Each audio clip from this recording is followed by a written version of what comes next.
मैं गणेश जी को प्रणाम करता हूँ, शिव जी को प्रणाम करता हूँ, विष्णु भगवान को प्रणाम करता हूँ, ब्रह्मा जी को प्रणाम करता हूँ, सभी देवी देवता यक्षों सभी को प्रणाम करता हूँ।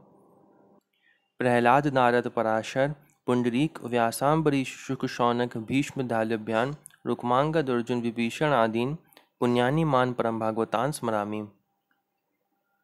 शुरू करते हैं 5वां अध्याय। गोकुल में भगवान का जन्मोत्सव। श्री सुखदेव जी कहते हैं, परीक्षित, नंद बाबा बड़े मनस्वी और उदार थे। पुत्र का जन्म होने पर तो उनका हृदय विलक्षण आनंद से भर गया। उन्होंने स्नान किया और पवित्र होकर सुंदर सुंदर वस्त्राभूषण धारण किए। फिर वेदज्ञ ब्राह्मणों को बुलवाकर स्वस्ति वाचन और अपने पुत्र का जातकर्म संस्कार करवाया।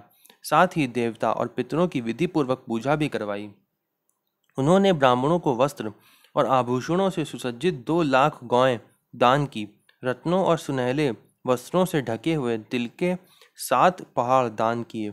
संस्कारों से ही गर्भ शुद्धि होती है, ये प्रदर्शित करने के लिए अनेक दृष्टांतों का उल्लेख करते हैं।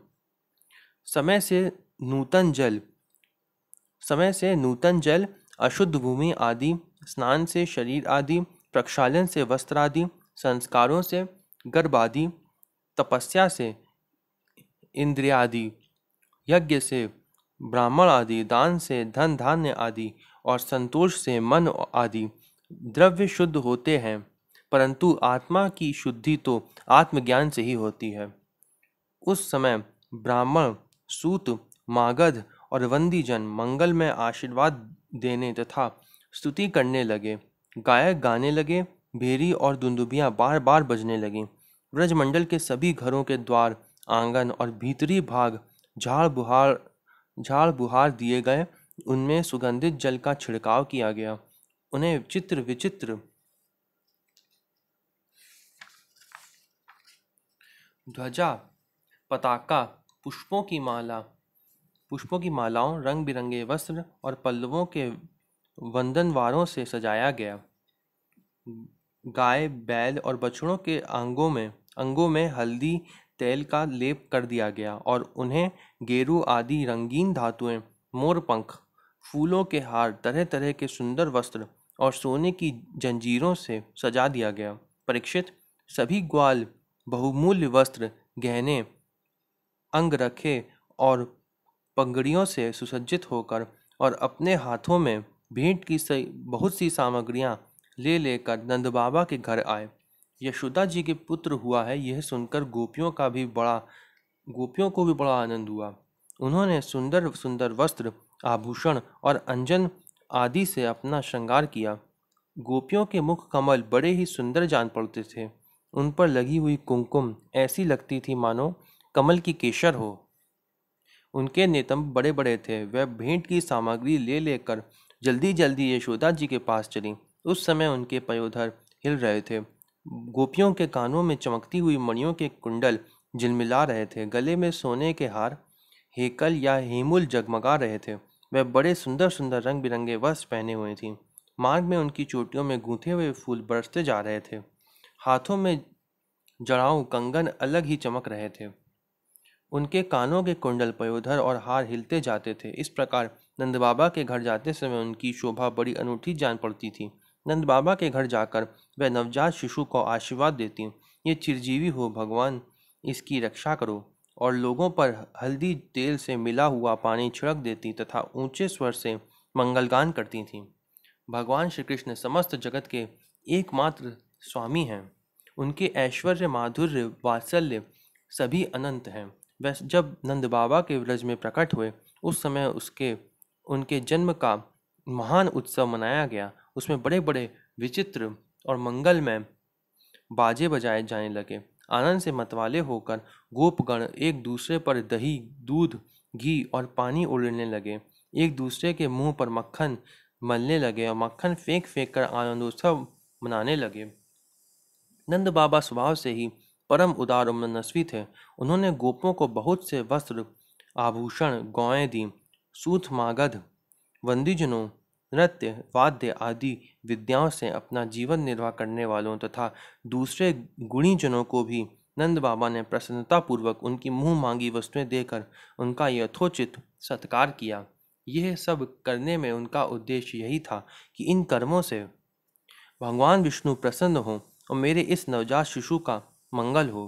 नंद बाबा के अभिनंदन करने पर परम सौभाग्यवती रोहिणी जी दिव्य वस्त्र, माला और गले के भांति भांति के गहनों से सुसज्जित होकर गृह स्वामिनी की भांति आने जाने वाली स्त्रियों का सत्कार करती हुई विचर रही थीं।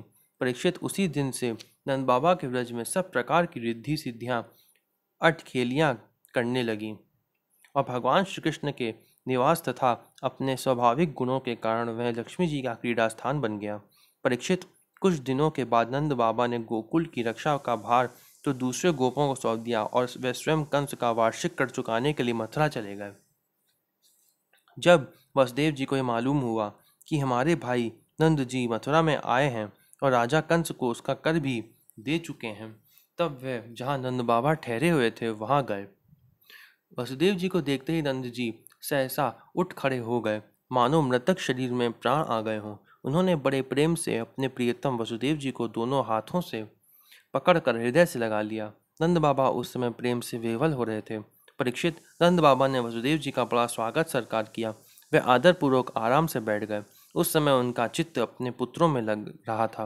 वे नंद बाबा से कुशल मंगल पूछ कर कहने लगे। वसुदेव जी ने कहा, भाई, तुम्हारी अवस्था ढल चली थी और अब तक तुम्हें कोई संतान नहीं हुई थी। यहाँ तक कि अब तुम्हें संतान की कोई आशा भी नहीं थी।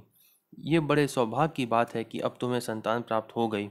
ये भी बड़े आनंद का विषय है कि आज हम लोगों का मिलना हो गया। अपने प्रेमियों का मिलना भी बड़ा दुर्लभ है। इस संसार का चक्र ही ऐसा है। इसे तो एक प्रकार का पुनर्जन्म ही समझना चाहिए। जैसे नदी के प्रबल प्रवाह में बहते हुए बेड़े और तिनके सदा एक साथ नहीं रह सकते, वैसे ही सगे संबंधी और प्रेमियों का भी एक स्थान पर रहना संभव नहीं है। यद्यपि वह सबको प्रिय लगता है, क्योंकि सबके प्रारब्ध कर्म अलग अलग होते हैं। आजकल तुम जिस महावन में अपने भाई बंधु और स्वजनों के साथ रहते हो, उसमें जल, घास और लता पत्रादि तो भरे पूरे हैं ना। वह वन पशुओं के लिए अनुकूल और सब प्रकार के रोगों से तो बचा है ना। भाई, मेरा लड़का अपनी माँ रोहिणी के साथ तुम्हारे ब्रज में रहता है। उसका लालन पालन तुम और यशोदा करते हो, इसलिए वह तो तुम्ही को अपने पिता माता मानता होगा। वह अच्छी तरह है ना। मनुष्य के लिए वही धर्म, अर्थ और काम शास्त्र वेद हैं जिनसे उसके स्वजनों को सुख मिले। जिनसे केवल अपने को ही सुख मिलता है किंतु अपने स्वजनों को दुख मिलता है, वह धर्म, अर्थ और काम हितकारी नहीं है। नंद बाबा ने कहा, भाई वसुदेव, कंस ने देवकी के गर्भ से उत्पन्न तुम्हारे कई पुत्र मार डाले। अंत में एक सबसे छोटी कन्या बच रही थी, वह भी स्वर्ग से धार गई। इसमें संदेह नहीं कि प्राणियों का सुख दुख भाग्य पर ही अवलंबित है। भाग्य ही प्राणी का एकमात्र आश्रय है। जो जान लेता है कि जीवन के सुख दुख का कारण भाग्य ही है, वह उनके प्राप्त होने पर मोहित नहीं होता। वसुदेव जी ने कहा, भाई, तुमने राजा कंस को उसका सालाना कर चुका दिया। हम दोनों मिल भी चुके। अब तुम्हें यहाँ अधिक दिन नहीं ठहरना चाहिए, क्योंकि आजकल गोकुल में बड़े बड़े उत्पात हो रहे हैं। श्री सुखदेव जी कहते हैं, परीक्षित, जब वसुदेव जी ने इस प्रकार कहा, तब नंद आदि गोपों ने उनसे अनुमति ले बेलों से जुते हुए छकड़ों पर सवार होकर गोकुल की यात्रा की। ओम नमो भगवते वासुदेवाय।